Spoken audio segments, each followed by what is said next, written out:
Well, I remember being told not to talk so much, like, and I think they wanted quieter girls Yes. in school and at home.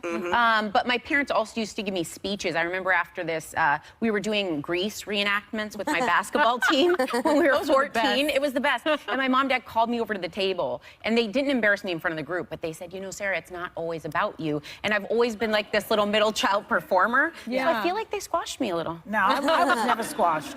Never one squashed. squashed me. I was always in search of a bigger room, more attentive audience, so I go to the neighbors when, you know, they got bored with me in one apartment, I go to some other apartment. I did. Then they'd sent me to Springfield, Mass. to stay with my cousins. I'd kill in Springfield. I was always looking for laughs, and no one stopped me, about ever, you? What about except the you? teachers tried. You know, I talked a lot. And I remember my parents egging it on a little bit, like, oh, well, that's very That's interesting. what happens to only children. Yeah, they egged it on. And I do that with my daughter as well. My daughter, you all have met her. I mean, she's a firecracker. I don't know where she gets that from.